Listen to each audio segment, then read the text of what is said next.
Good morning, everyone. Thank you for joining, and I welcome you all for the day 3 AWS session. So, in the previous session, like in the day 2, we have understood how to create or how to launch a Linux server in the AWS cloud, and we have seen like what are the options that we need to choose for choosing a Linux server for creating a Linux server. So, if we recap like what we have done in the previous class, like we have gone to the EC2 dashboard. We have gone to the service called EC2 under AWS. Inside the AWS cloud, we have a service called EC2. Under EC2 service, so if we just open, like if we are unable to find out the EC2 service, then we can go and search. We can go ahead and we can search the service name here in the search bar, so that we can see the service name, so that the dashboard will be appeared like this. This is how the dashboard looks like for the EC2 service, and we can see here only one instance is up and running. You can clearly see that only one instance is up and running. And we have clearly mentioned that as per the AWS terminology, instance is nothing but a machine. Instance is nothing but a machine running in the AWS cloud.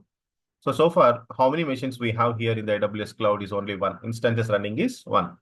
And we have seen the procedure like how to launch an instance. We'll go to the dashboard. If I click on the instances, we'll find an option to launch a new instance. Okay. If I want to launch a new instance, I will simply click on launch instance. One second.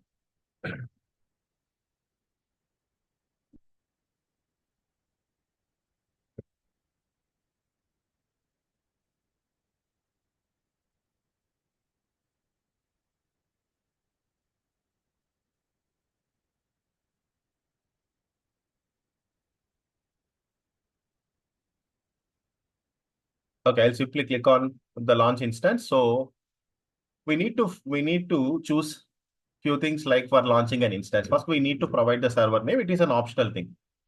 Providing a server name is an optional thing, and the image name, we need to check the image name. We need to select the image name. So what are all the things that we require for launching an instance that we have seen already? You see here. So usually, if I want to launch any new server in the AWS cloud, first of all, we need to choose like what kind of OS we require, and we need to choose the instance type. Instance type will decide like how many processors and how much RAM size you are going to get. These two things will be decided by the instance type that you are choosing. If you want higher configuration, you can go ahead and select the higher configuration machine.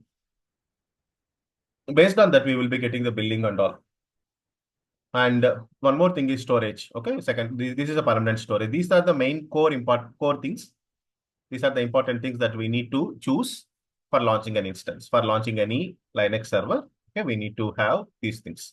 Even for the Windows server, also the same thing, but operating system will change. As for Windows server, we'll choose the operating system as Windows. For Linux server, we'll choose the operating system as Linux. These are the things that we need to choose. So we have already created a server.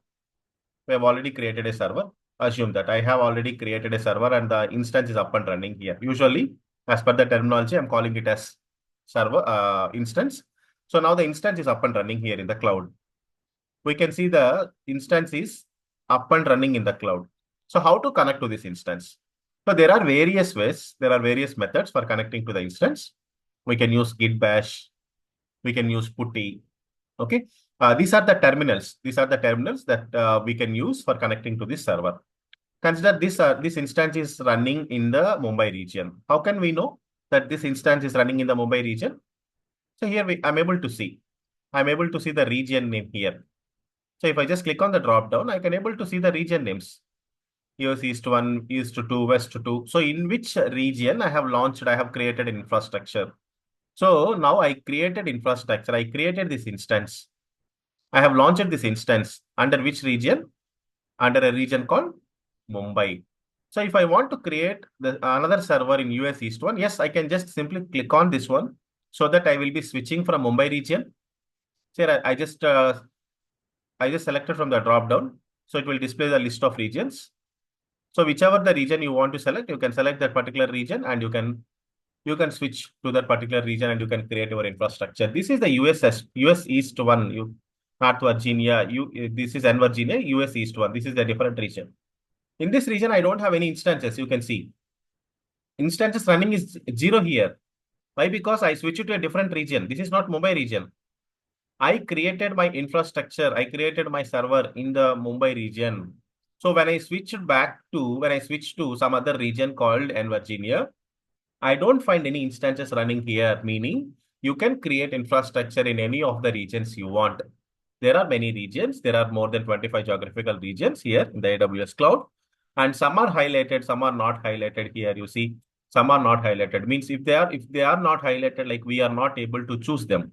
So you see, we have a region called Asia Pacific Hyderabad. We have AWS is maintaining its infrastructure in Hyderabad also, but it is not enabled. Why it is not enabled? Because maybe the reason for these things, okay, the reason for these things not enabled is like our account is a free trial account. So for the free trial account, they are not allowing us to select few regions. Okay, only for the licensed versions, maybe they allow us to choose a different version. Okay, so we cannot choose these things for now. Why? Because these are not highlighted. Okay, you can see here, these are the 13 regions that are not enabled for this account, maybe because ours is a trial account. Ours account is not enabled for, our account is not enabled for billing. That's the reason why we could not able to enable these regions. For now, I am in the Virginia region. I don't have any instances running here. I am again switching back to the Mumbai region. What is the region code for the Mumbai region? Okay, if we keep on using this AWS cloud, we can understand like what is the, we can even remember the region codes. So AP-South-1 is the region code for the Mumbai region. And I also told you within the region, we will be having we will be having availability zones also. This is a region. Mumbai is a region. Under Mumbai region, we will be having zones also. Zones, they are also called as availability zones. Whenever we see that availability zone option, while launching any instance and all, I'll let you know what is availability zone and all. Anyhow, basically, you might understood. Mumbai is the region. If in the Mumbai region, if we have some 3 buildings, usually we will assume that one building as zone 1, another building as zone 2. Okay, just assume like that. Another building as zone 3. Those are availability zones. Okay, similar kind of infrastructure will be available in all the zones. Right. So one instance is running here. I would like to connect to this server. If I would like to connect to this server, I need some terminal from my local machine. If I want to connect to this server from my local machine, you know what is our today's agenda? So today's agenda is like, I would like to discuss today on how to connect to a Linux server. We are going to discuss about like how to connect to a Linux server. Okay. And particularly I'm mentioning like I am going to tell you like how to connect to the Linux server using gitbash. There is a terminal called gitbash. I'll tell you how to download that and how to use that. So we can connect to a Linux server using gitbash, and we will also understand what are statistics and how to protect the instance. Okay, how to protect the instance from accidental termination. How to scale up or scale out. What is the meaning of scale up and scale out? How to create our own AMIs. How to create our own AMIs. AMI stands for Amazon Machine Image. And how to create our snapshots. These are the things that we will try to understand in this particular session. First, let's focus on how to connect to the server using gitbash. Let's focus on how to connect to a Linux server using gitbash. So what is the tool that we require now? If I want to connect to this server, I need a gitbash terminal. How to download gitbash and how to install it? Just go to the Google, search like gitbash download. You can go to the Google and search like gitbash download. This is another tool I'm downloading. I'm just going for downloads. You can see here. If our operating system is Windows, we need to select this Windows option. So ours is 64-bit. I'm selecting 64-bit so that the package will be downloaded. You see our package is in the form of exe.exe.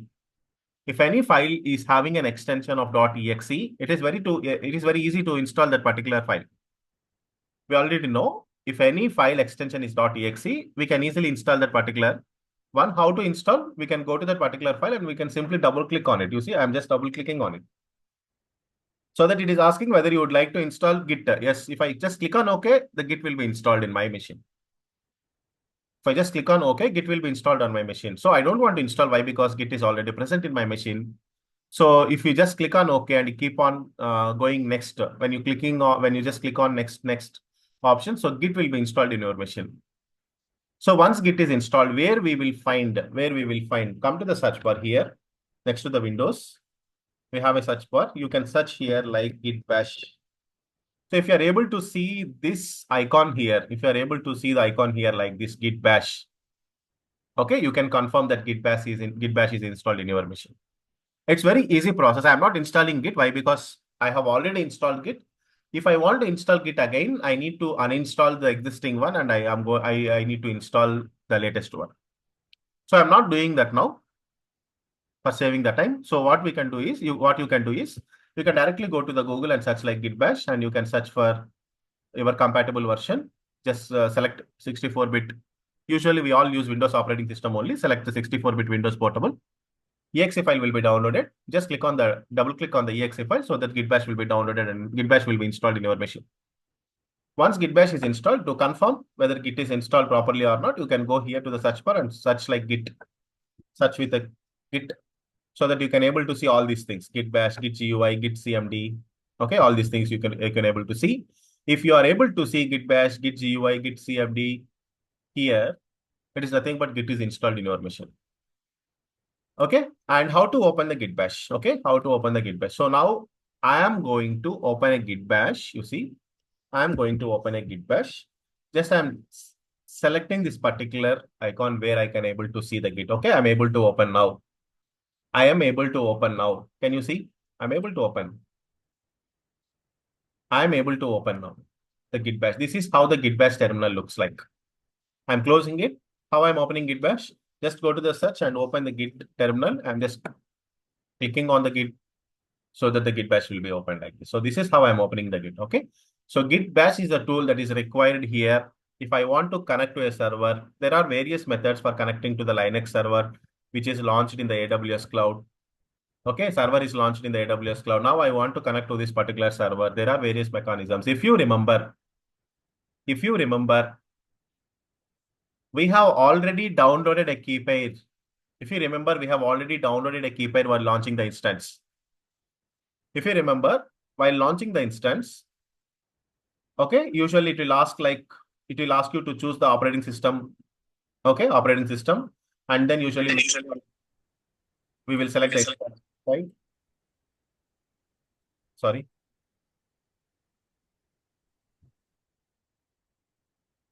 getting resound. Okay, you can hear me, right? Yes, Shamsi. So you can see here the instance type. This is the instance type we are choosing for now. Okay. And for now, we are choosing T2.micro. The next thing is key pair. I explained you what is the purpose of key pair. This key pair is useful for connecting to the server, for connecting to your instance. Suppose if you launch an instance and if you want to connect to this instance from your local machine, to securely connect to your instance, this key pair will be useful.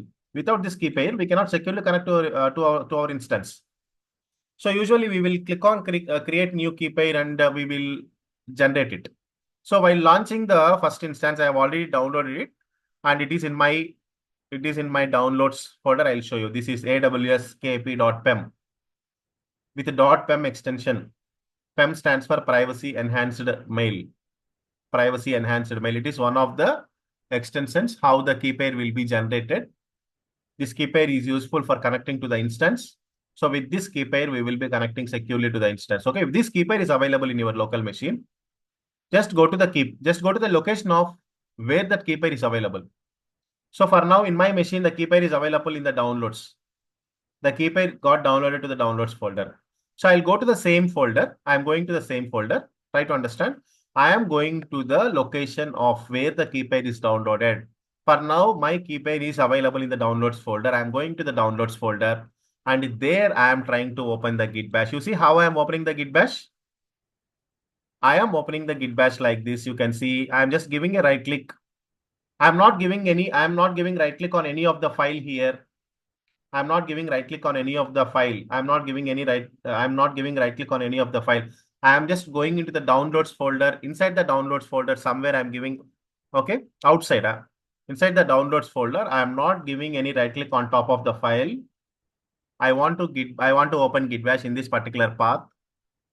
I want to open git bash in this particular path. So I'm just giving a right click and going for more options. Here I'm able to see open git bash here. I'm just opening the git bash. Try to understand where I am opening gitbash. If you open gitbash in different terminal, you cannot connect to the instance. We cannot connect to the instance if we open the gitbash in a different terminal. So I have opened gitbash in the same terminal where I have the key pair is available. It is very important to open the gitbash. It's very important to open gitbash in the place where your key pair is available. So what I'm doing is now I am going to the server. This is my server already. Okay, server which is already up and running. You can see here instances. One is up and running. Just select the machine.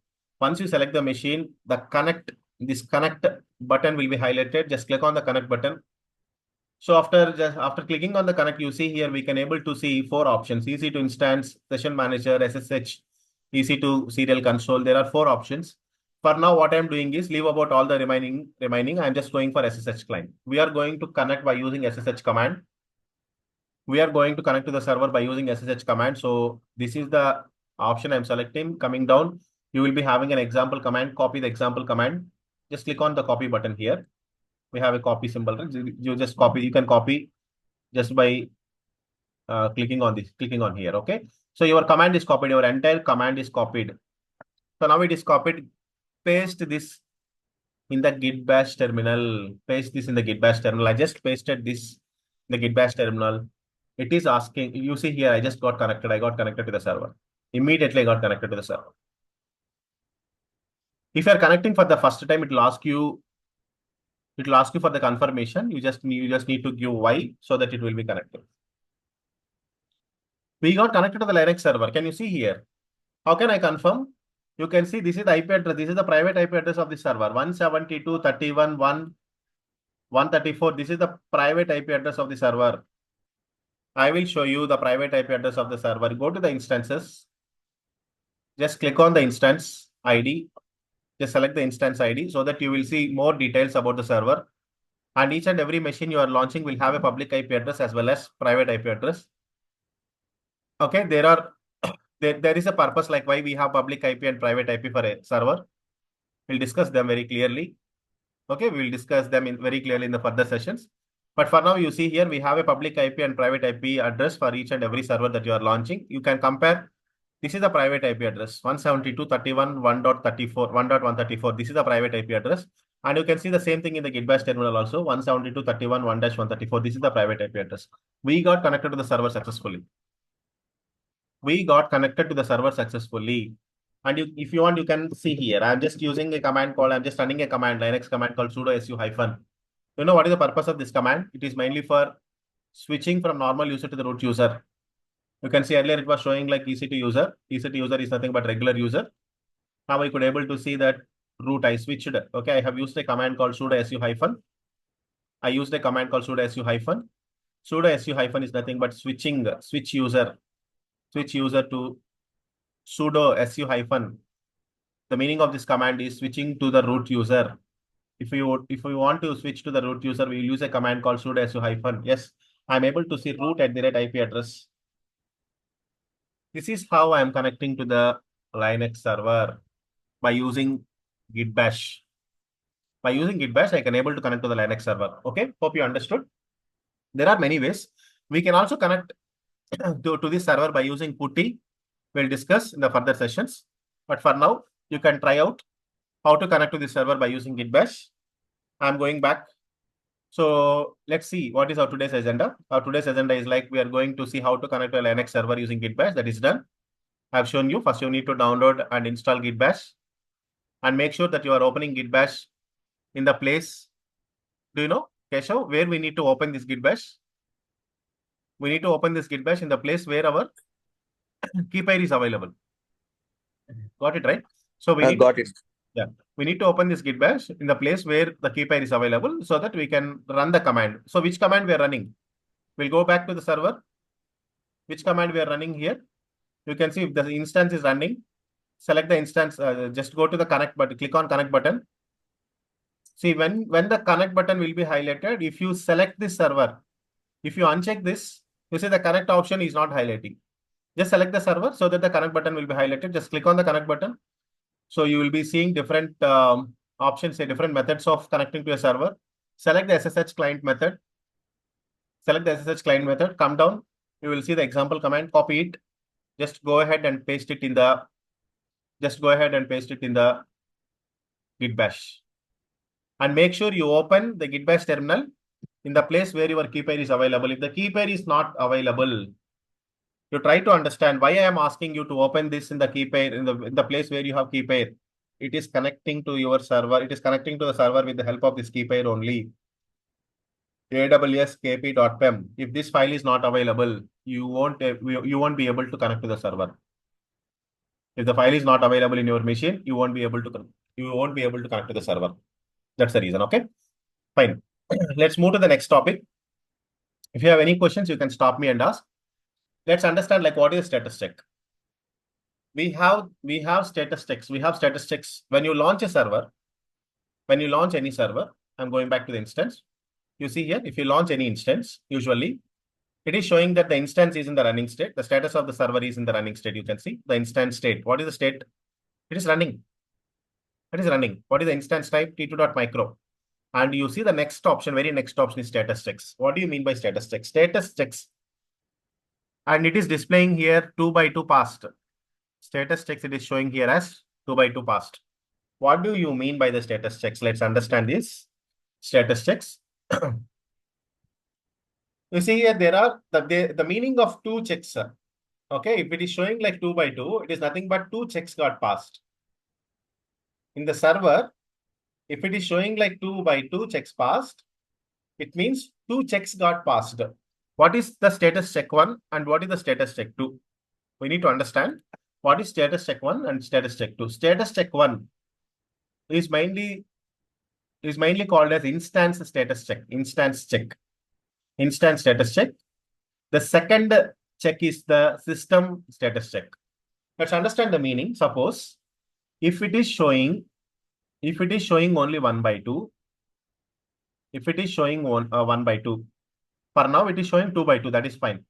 Suppose at any time, if the status checks are showing like 1 by 2, meaning we need to understand there is an issue with the operating system. You need to understand that there is an issue with the operating system. Consider, okay, for any time, if you see the status check as 1 by 2, assume or otherwise you can just confirm that there is an issue with the operating system only. And if the status check anytime, if the status check shows like 0 by 2, you need to assume that the issue is with the hardware of the machine. Okay, we need to understand there is an issue with the hardware of the machine. If it is 1 by 2, see, what I'm saying is if it is 2 by 2, no issues. Everything is working fine.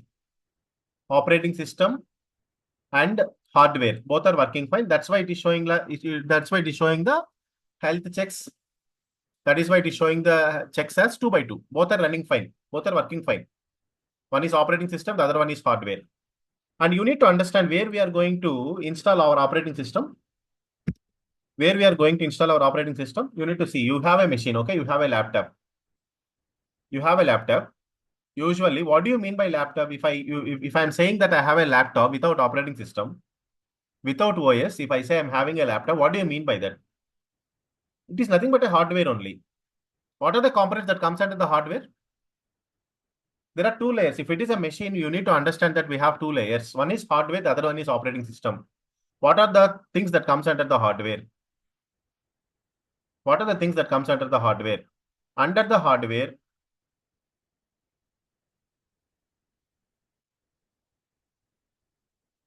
you can see we have CPU, okay, random access memory, and whatever the other things, CPU, random access memory, storage, whatever the storage you will be having, all these things comes under the hardware. Other components, any other components comes under the hardware. So when we can install operating system, if the hardware is working fine, then only we can able to install operating system on top of hardware. If someone asks you where you are going to install your operating system, I am going to install my operating system on top of my hardware. So you need to understand the machine in two different layers. One is hardware, the other one is OS. If the hardware is working fine, then only we can able to install operating system. If the hardware is not working, how can we install operating system? Is it possible to install OS if our hardware is not working fine? No. What I'm trying to say is you need to understand our machine wherever. either in on-prem or otherwise either in the cloud, you need to understand these are the two layers. One is a hardware layer, the other one is the OS layer. If hardware layer is working fine, then only we can able to install OS. If hardware is not working fine, we cannot install OS. So now we are trying to understand the status checks as 2 by 2. Sometimes what happens is there might be an issue. The hardware is working fine. The hardware will be working fine.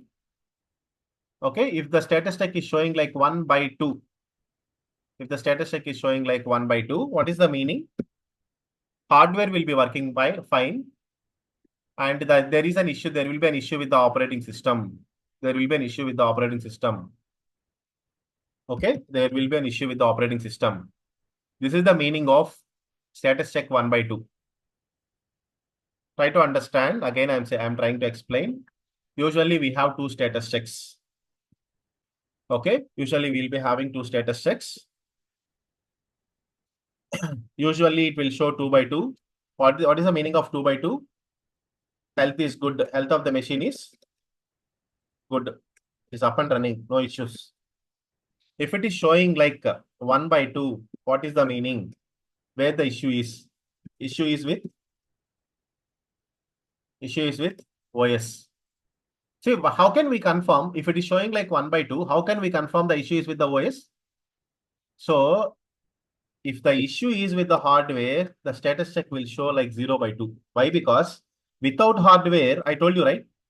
OS is depending on what layer? OS is depending on hardware. If the hardware itself is not working fine, it will show 0 by 2. OS will not be installed properly. If there is any issue with the hardware, the status check it will show is hardware. So we need to understand the status check 0 by 2 means hardware issue. The status check 1 by 2 means issue is with the OS. Hardware is working fine, issue is the OS. Issue is with the OS. That's why it is showing like 1 by 2. If it is 2 by 2, we don't need to worry about health of the machine is good, it is up and running. That's how we need to understand the status checks. Now it is showing 2 by 2. Health is fine. Sometimes if it shows like 0 by 2, you need to understand hardware. There is an issue with the hardware. How to troubleshoot? How to troubleshoot? Suppose, for example, if the status check is showing like 1 by 2, what you need to do? You need to reboot the instance. When you reboot the instance, your OS will be reloaded and your issue will be resolved in the AWS. Try to understand. If the status check is 1 by 2, what is the solution?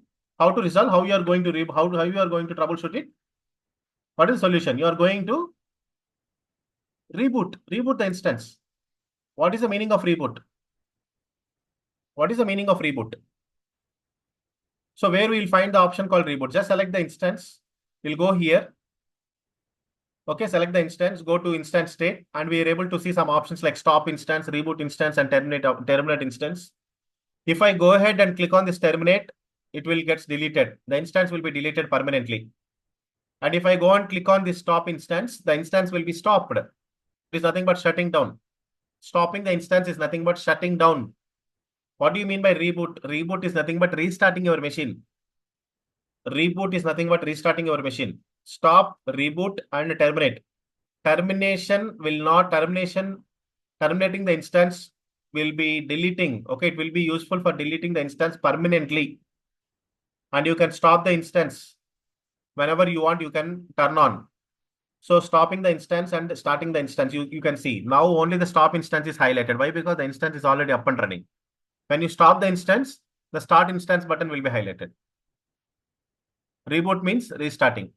So what I'm trying to explain here is, if your status check is showing like 1 by 2, assume that there is an issue with the OS.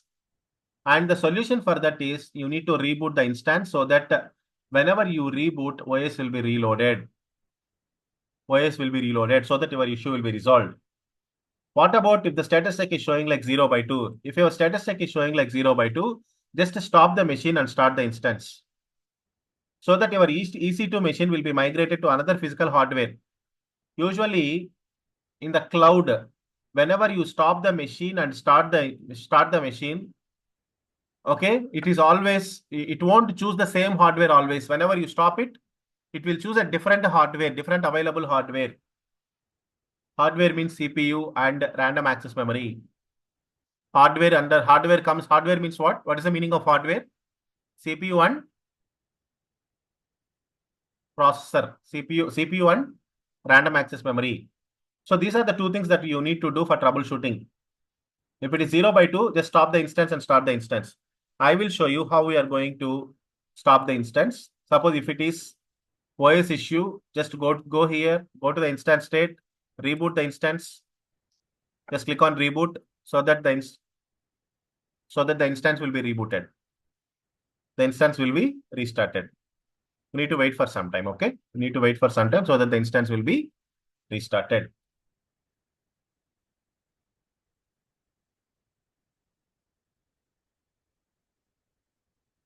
And what about the other option? Suppose if there is any issue with the hardware, you need to go to the instance state, find out an option called stop. Just click on stopping in the instance. Just click on stop it so that the instance will be stopped. You need to wait for some. You can see the status here. Instance will be stopped. Your instance will be stopped. Again, if you want to start it, you can start it. So whenever you perform some action, definitely you need to wait for some time. So just now I stopped the instance. Immediately you cannot go ahead. You see, when I'm just clicking on this, when I'm selecting this instance, I am not able to see. Sometimes you will not able to see the start instance. Now I'm able to I'm able to see the start instance option. Okay, select this one. Go to the instance state. Again, you can click on start instance so that the instance will be started. This is how we can stop the instance and we can start the instance. When we can stop and start the instance, if there is an issue with the hardware, when we are going to reboot the instance, if there is an issue with the operating system, how do we know? Either the issue is with the operating system or hardware. For that, you need to understand the statistics. There are two types of statistics. If it is 2 by 2, no issues. Health is good. 1 by 2 means OS issue. 0 by 2 means hardware issue. 0 by 2 means hardware issue. 1 by 2 means you need to reboot. 0 by 2 means you need to stop the instance and start the instance. This is about health checks. So let's see. Let's go ahead and see what is our today's agenda. We have understood how to connect to the server using gitbash, and we have also seen what is status check, statistics, and how many types of statistics are there. Usually there are two types of statistics. Okay, 0 by 2 and 1 by 2. Usually it has to show 2 by 2. If it is showing 0 by 2 or 1 by 2, you need to find out the reason. Then let's go to the third one, protecting the instance. How to protect the instance without accidental with the accidental termination. Suppose you see what is the meaning of protecting the instance. If you are launching the instance, if you are looking care of these servers and all, if you are taking care of all the servers and all, if you are the admin who is creating all these servers and who is handing over, you are the person, if you are the responsible person who is handing over these servers to the application teams, it is very important to protect the instance. Launching a server is not at all important. Protecting the server is important. Once if any resource comes and delete the instance, we cannot get back that instance.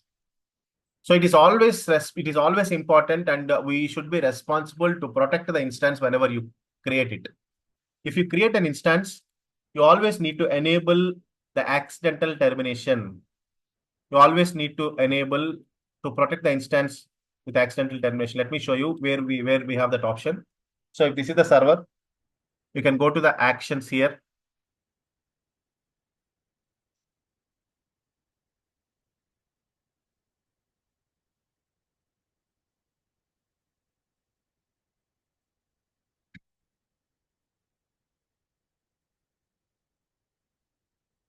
Can you see here? When I'm selecting the instance and going to the actions, under actions, we have instance settings. Select the instance settings. And we were able to see an option called change termination protection. Just click on change termination protection. And you need to enable it. By default, this is disabled. This is deletion protection. What happens if we do not enable this? What happens? Let's understand. If we do not enable this option, what happens? So what happens is like this is an instance running. Just select the instance, go to the actions button. We will be able to find a different delete option. Okay, just click on terminate. And if I click on terminate option, the instance will be deleted. Definitely deleted. Why? Because we have not enabled. You can see here the termination protection is. You can see here the termination protection is disabled. If the termination protection is disabled, anyone can go ahead, anyone who is having access can go ahead and can delete the instance. That should not happen.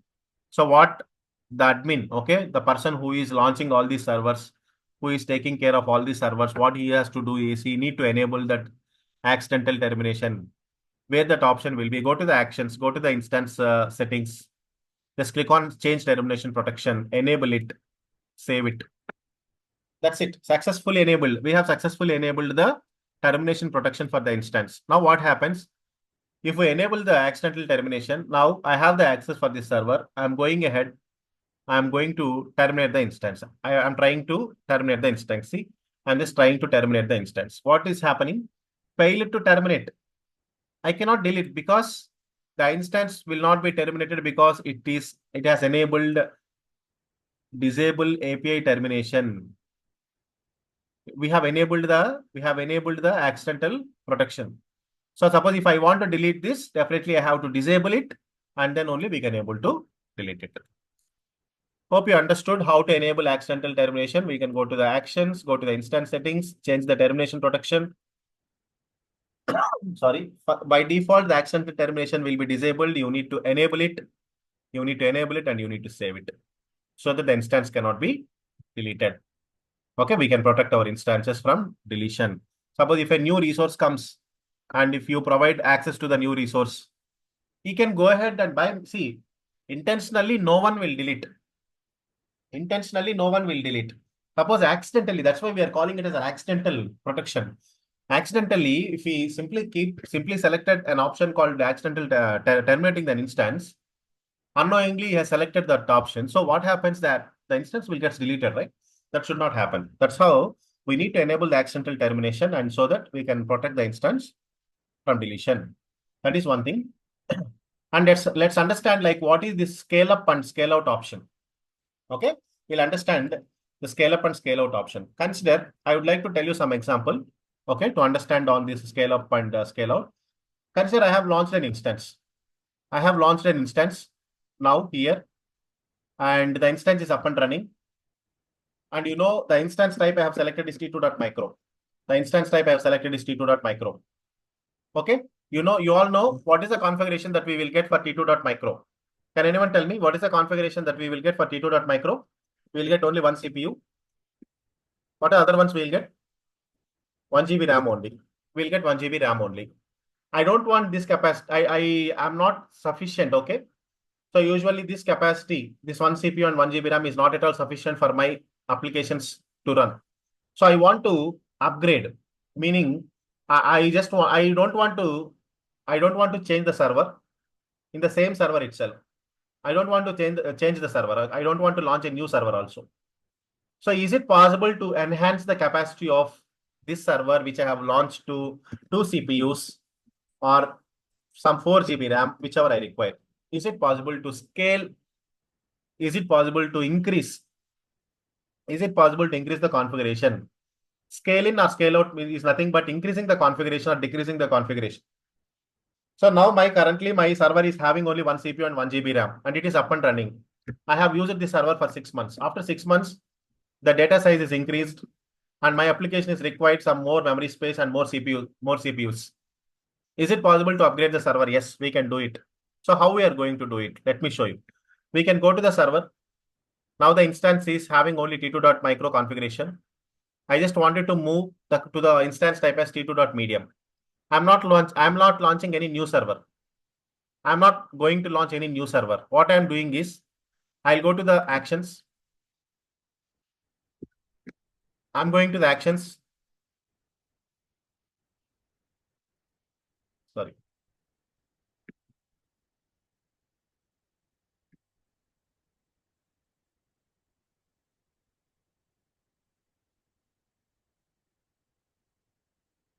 Yes. Can you see here? We have an option here to increase the capacity. Okay. Can you see here? There is an option called change instance type. We have change instance type, but this action is not available now. Okay. When this action will be available? We have an option called change instance type, but this is not enabled now. And clearly it is showing some notification. This action is available only when the instance is stopped. Suppose if you want to increase the configuration of any machine, which is already up and running, this machine is up and running, and I want to increase the configuration of this machine. Yes, it is possible in the AWS. It is possible in the AWS cloud. First of all, what you need to do is you need to stop the instance. Without stopping the instance, you cannot modify the configuration. We are now talking about the concept of scaling out or scale in or scale out. Once I launch an instance, is it possible to scale in or scale out? Is it possible to increase the configuration of the machine, or is it possible to decrease the configuration of the machine? Okay. So now I just stopped the machine. Again, I'm going to the actions. You can go to the instance settings. At the instance type option is not enabled. You need to wait for some time. Please refresh it. If you are not able to see that option, please refresh it until you see that option. Actions, instance state. I'm able to see the option called change the instance type now. Click on change instance type. Already I'm using t2.micro. I would like to move to t2.medium. I'm selecting t2.medium. What I'm going to get with t2.medium, can you see? What I'm going to get t2.medium for t2.micro, I got only one CPU, one core of CPU. If I move to t2.medium, how many process I'm going to get? Two processors. And you see the random access memory, RAM also. Here 1024, it is 4096, meaning this is 1 GB RAM. And what is the size of this t2.medium? This is 1 GB RAM. This is 4 GB. 4 GB RAM. Okay, one CPU. T2.micro is having one CPU, 1 GB RAM. Now I am upgrading to 2 CPUs and 4 GB RAM. I'm slowly coming down. I'm going to change it. Okay, I'm going to change it. That's it. Instance type is changed successfully. Once the instance type is changed successfully, you can go ahead and you can start the instance. That's it. Very simple. Is it possible to modify the configuration? Whatever the data you have, everything will be there. You are not going to lose any data. You are just trying to increase the configuration of your server. You are just increasing the number of processors and random access memory. And remember, we are not storing any data in the processor or in the random access memory. They are only for processing our applications. Those two things, those two hardware components are mainly for processing our applications. That's it. We are not storing anything. We will be storing our data in a disk called secondary storage disk, hard disk. That is different. So now it is started. Now you can see the instance type here. I didn't launch any new server. The existing server only. For the existing server only, I have changed the instance type from t2.micro to t2.medium. Hope you understood like what I'm doing. I'm just trying to increase the configuration. In AWS, it is possible to increase the configuration from one instance type to another instance type. We just increased it. And you might get a question like, is it possible to decrease? Now I have scaled it to t2.medium. Is it possible to decrease the configuration? Is it possible to decrease the configuration? Is it possible to decrease the configuration? Yes, let's see. I'm going to stop the instance again. I'm going to stop the instance again. Why? Because without stopping the instance, we cannot change the instance type. Without stopping the instance, we cannot change the instance type. After stopping the instance, you need to wait for a few seconds.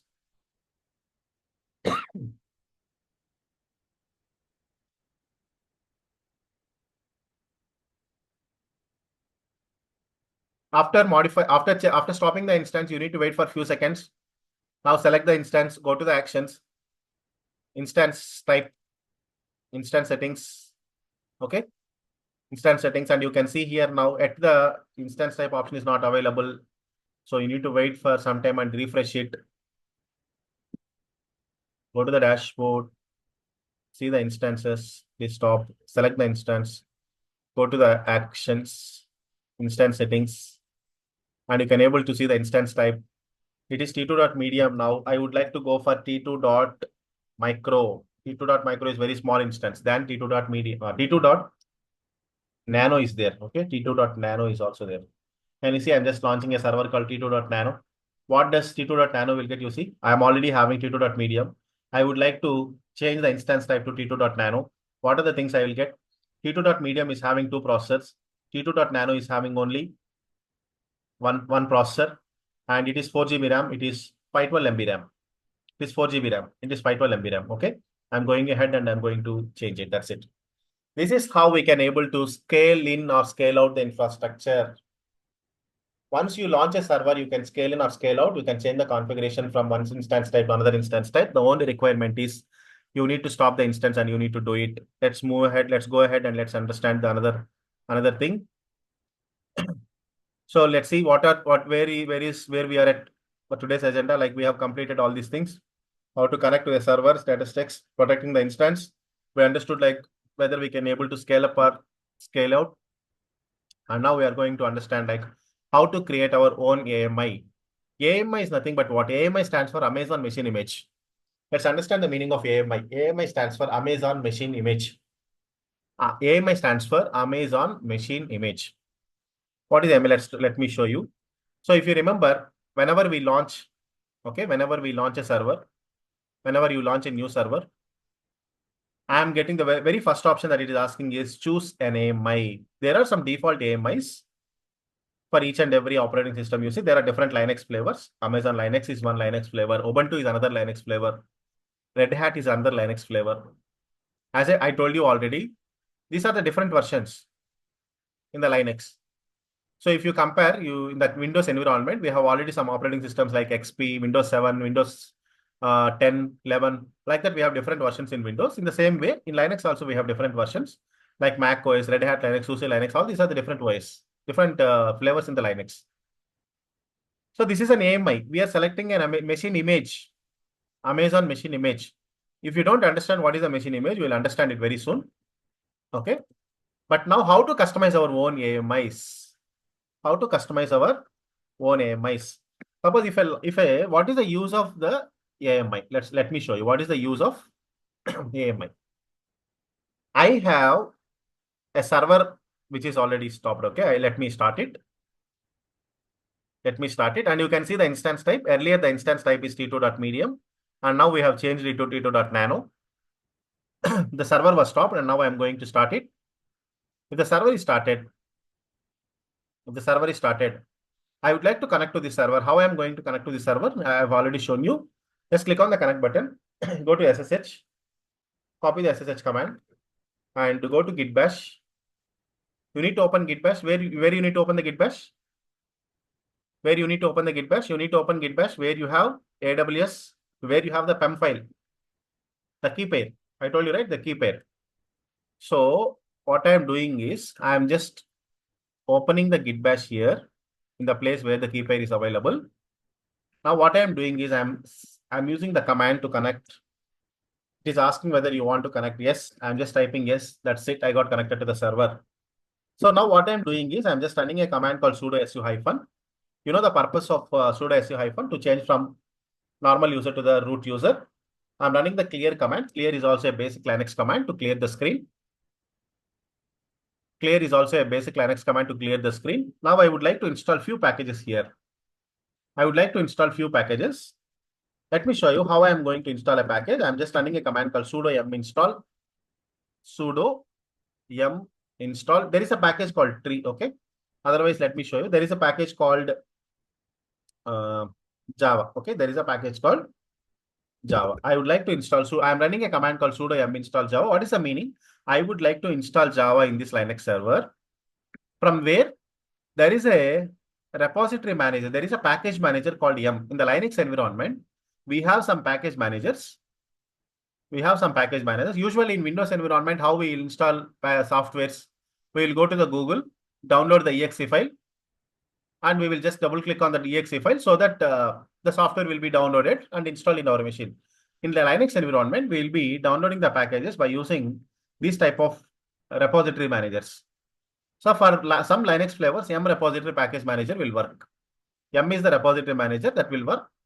So if you want to install any package, you can use yum install the package name. Yum install the package name. Sudo is useful for sudo keyword. We will always attach sudo keyword. Okay, to have more permissions, sudo root user permissions, to have more privileges. Sudo, if I am attaching sudo, it doesn't mean that I am trying to run any command with root user privileges.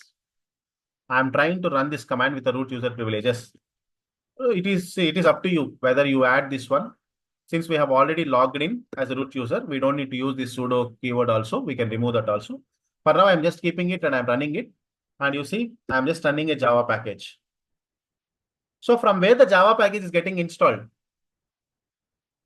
From the M repository. M is a package manager. If you ask me like what is an M? M is a package manager in the Linux. There are some other package managers also we'll discuss. But for now, try to understand M is a package manager. If you want to download any packages, we will be downloading it from M. YUMM. So now you can verify what is the Java version. I would like to show you the Java version here I'm installing is Java space hyphen version. So the latest version, we did not mention the version of the Java. So we just simply ran this command, right? We simply ran this command, sudo m install Java. We simply ran this command. That's the reason why this is how it got installed. The latest version is got installed. And now what I'm doing is after installing this package, and I would like to install some other softwares also. There is also a tool called Maven. I would like to install Maven. Okay, sudo from the same repository. Sudo m install Maven.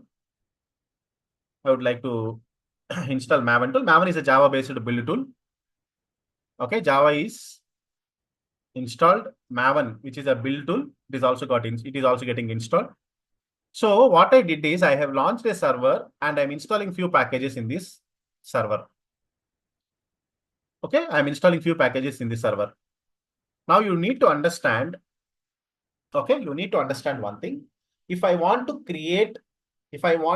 take this as a backup, if I want to take this as an AMI, this server, okay, the server which is already running here, this server is already installed with Java package and Maven package. And in the future, I don't want to install the packages like Java, Maven, or whatever the required packages. Now I have configured all the packages, whatever I require. I've just installed 2 packages. Just assume that there are some 10 packages or 12 packages which are required for your environment.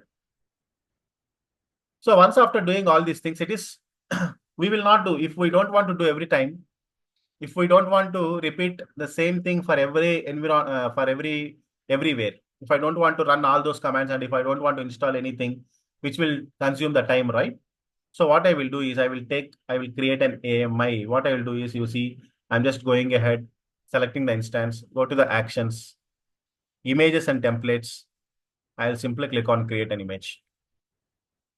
Create an image, okay? I'm just giving the name of the image as my image. If you don't want to provide anything, you just click on create image. That's it. Where you are just creating an AMI from the instance which is already running. You have launched an instance, you have installed some packages, and you are creating an AMI. And where that AMI is there, AMI will be available in your Mumbai region itself. Where you will find that AMI. We'll go to the dashboard, EC2 dashboard. Under EC2 dashboard only, just come down slowly. We'll be finding an option called images. Just click on the AMIs. You will be able to see the image called my image. This is the image. Okay. Next time, if the client comes or if your manager comes and asks you, I want the same server which is running in the Mumbai region. In Mumbai region, we have some server which is running, which is called T2.nano. I need the same server configuration. In this server, we have Java and Maven packages installed. I need the same server with same configuration. What you need to do is you don't need to don't need to launch the new server and you don't need to install all the packages again. You have an AMI, right? You can take the AMI and just select the AMI. You can go to the actions or otherwise select the AMI. You can launch the instance from the AMI again.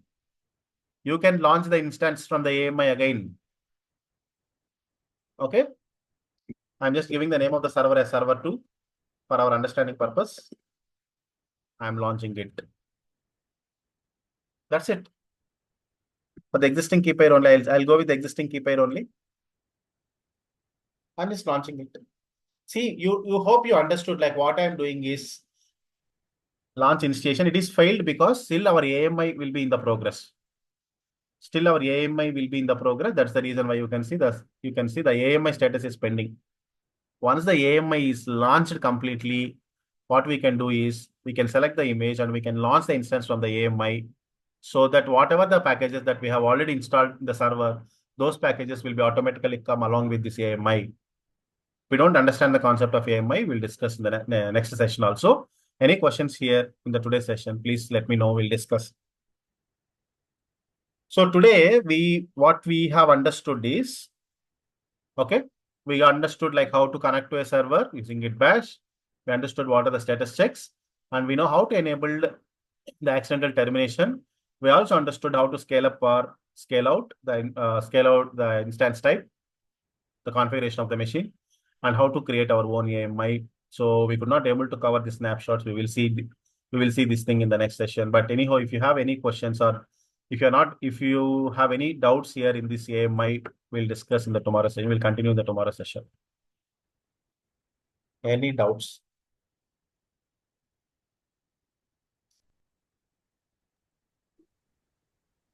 Thank you all. If you don't have any questions, let's meet tomorrow for the next session. Thank you. Okay, thank you. Thank you.